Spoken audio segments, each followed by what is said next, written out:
What's up, y'all? It's Truth Tiger, and I'm going to talk about how narcissists will turn everyone against you. And the thing about this is narcissists don't necessarily cast a spell on these people.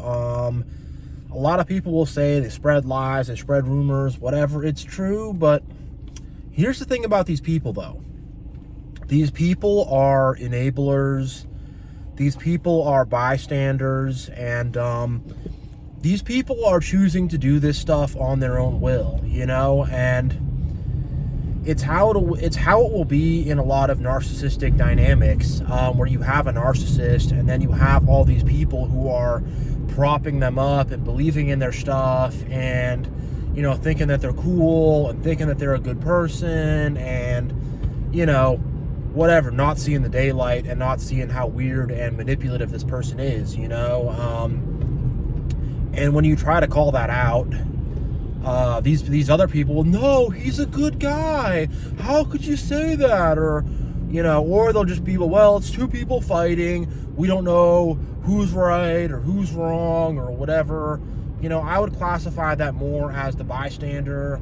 I would say the enabler will go to bat for the narcissist and will try to say the narcissist is cool and all this stuff. And the bystander is more just going to say, not my problem, not my issue. I don't know what's going on. Two people are fighting. It's neutral. I don't know who's right or wrong. And you're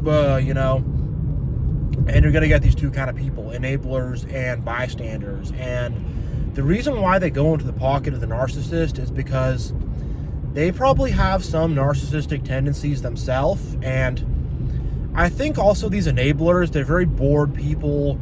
They have no sense of themselves. They got nothing good going on, so when a narcissist comes around, it gives them something to do, something to focus on, something to be into or whatever, so they go along with it like that. And, the world is not a good place also. I say this a lot, but the world is an evil place. The world is a narcissistic place, and it's like all these people of evil are of the same accord. They're all of one mind of evil, one mind of Satan, They're all of one house. So they're all interconnected. And I really think this enabling and this bystander stuff, I really think it goes almost unspoken, and they just kind of naturally click into that, and all of them have impetus of evil. They don't have good thoughts in their mind. They have evil in their hearts, and they have an opportunity to do evil to somebody, to watch evil happen to somebody. They have an opportunity to take a shit on somebody, or to watch that happen to somebody, or to enable that, and they want to take on that opportunity, be it in a family, in a community, in whatever. Think about a family with someone who's scapegoated. The parents, that's probably where it starts, but the parents or a parent probably starts to lay into this scapegoated kid and say the kid sucks and is not going to go anywhere, and then the siblings will join in. They go, yeah, he does suck, he is bad, or she is bad, whatever, and it's like this kind of sick thing they can all do together. It's this sick kind of bullying they can do together, this sick form of bullying and humiliation and really collective gaslighting. They do it as a collective, because here's the thing: if one person is trying to gaslight you and get you to doubt yourself and is trying to tell you that you're the problem and that, whatever, they're trying to get you to be tripped out about the situation and trying to play all these mind games, that can be effective. But if they have a group of people that are also propping that up for them, it's even more effective, because we, in a lot of ways, look toward the group to gain perspective on things. We look toward the group to sort of figure out what's really going on and what's our imagination and whatever, especially if we don't have a good hold over our own mind and a good sense of our own discernment. We'll get caught up in that, and they know that, and they use collective gaslighting as a very effective means of that. So in my previous example, the parents will say to the scapegoated son, let's say, you're not going to amount to anything. Your life is going to suck. You're not going to succeed, whatever. And then the other siblings will join in. They go, yeah, you forgot to unload the dishwasher. You're not going to succeed. You do suck. Because it's like these people are like, they probably won't admit it to themselves, but they are like sadistic people. They want to see someone else get hurt. It's something they get off on. Not just the narcissists, but the enablers as well. It's this kind of ritual they all get off on. It's kind of like this, I don't know, back in the day, in the old days, people would, do some human sacrifice, or they'd put someone in the town and torture them or whip them or whatever, and everyone would watch and would be like, oh, wow, and it's that same kind of like primitive medieval kind of thing where they want to they get off on seeing someone bleed, seeing someone get kicked around, seeing someone get manipulated, seeing someone suffer. They get off on that and they're into it. And a lot of them would probably say they're nice people, they don't like that, and we don't want to do that. But deep down inside, it's what really gives them entertainment, and it's what feeds their heart. So it's only natural. And the thing about the enablers and the bystanders is they don't necessarily, they don't want to take this on themselves. They sort of want the narcissist to be the one to take the blame. So they kind of think, well, it was the narcissist's idea. It was the narcissist who talked me into it. He started it, I just kind of went along with it. And these enablers and these bystanders think that they are not morally responsible at all. And they think that all the moral onus and the moral impetus will fall onto the narcissist. But that's not the case at all, It's kind of like you're a little kid, your older brother starts to get in trouble and do some stuff he's not supposed to do. He steals the candy and the cookies, and then you eat some candy and cookies that you're not supposed to eat with him, or whatever. You get some mischief with him. And you say, well, he started it. It was his idea. I just went along with him, or whatever, and it's not that excuse is not going to hold up, That excuse is not going to hold up, but the enablers want to play the part of the accomplice, and the bystanders are just like, they just don't want to. The bystanders are just cowardly. They want to sit on a fence. They don't want to take a side. They don't want to have to get their hands dirty in any way. They don't want to have to put themselves at any kind of a risk or anything like that. So the bystanders will just say, well, you're both right, or whatever, when, there's clearly someone who is right and someone who is wrong, and they're not going to stand up for any kind of goodness, And there are ways that narcissists will lie to people and manipulate people and get people to get involved in this dynamic. But for the most part, the enablers and the bystanders are taking this upon themselves. They are 100% taking it upon themselves. And they are just as bad as the narcissist in a lot of ways. They really are. And what triggered me to make this video is I had a dream. I had a dream that I saw this person who used to be a narcissist in my life.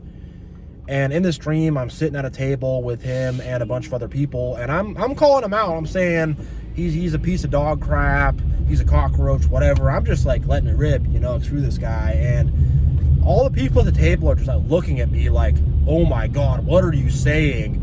How can you say that? They're all kind of looking at me like, what is he doing? He's so angry. He's so mean. How can he stand up for himself? How can he call him out? How can he be angry? And in the dream, they start making these weird little hand motions to each other. They start one guy starts doing this on his nose. One guy's doing this weird little hand motion. And I'm like, all right, they're trying to secretly communicate against me. And that's the thing. It is a conspiracy against you. And it's a conspiracy against us. And these people are all coming together to work against us. And I really think it's happening. It's going unsaid. It's just happening under the surface.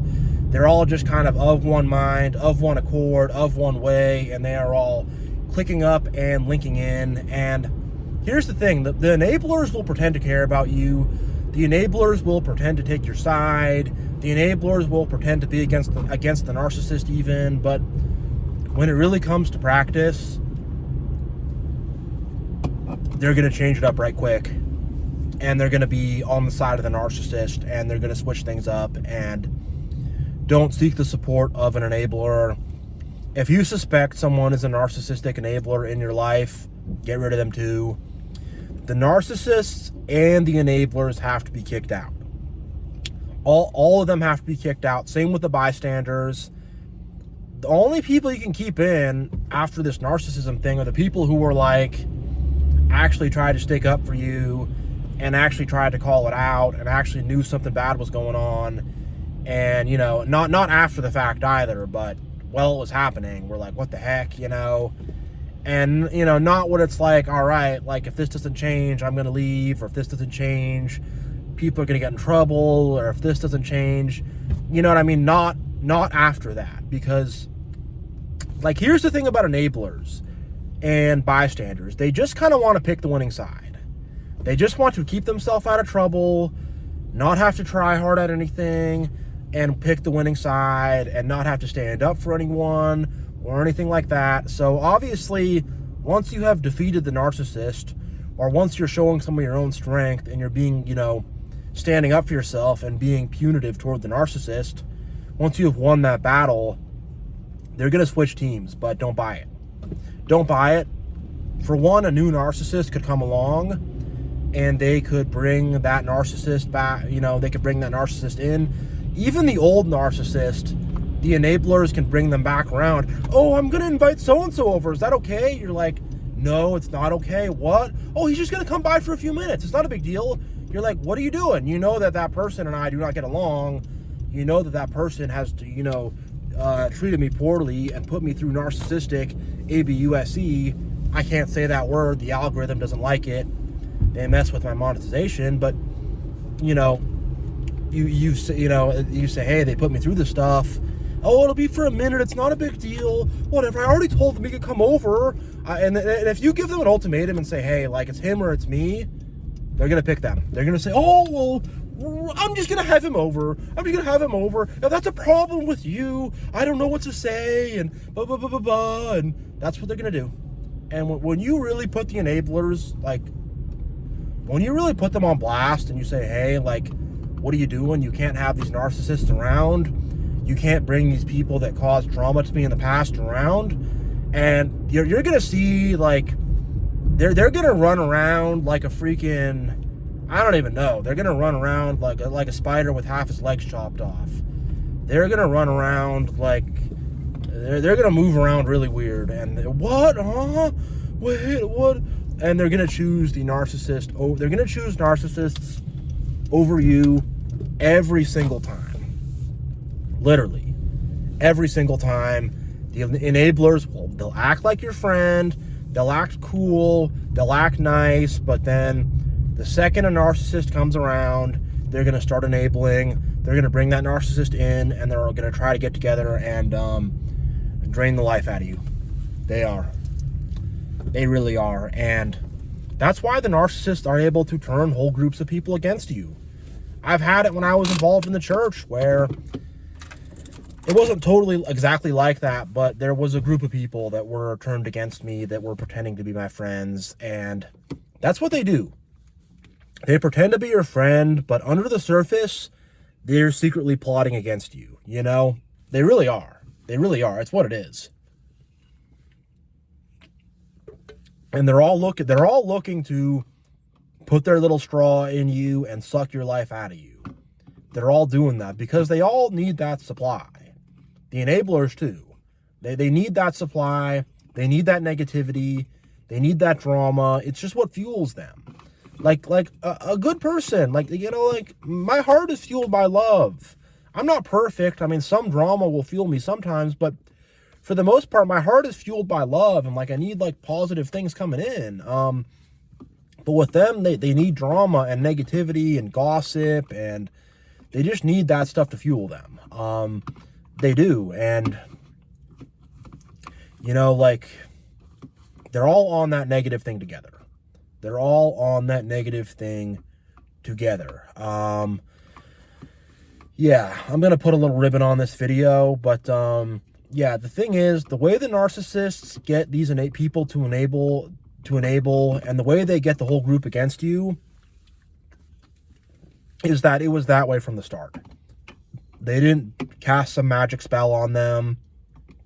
No. These people are enablers and bystanders.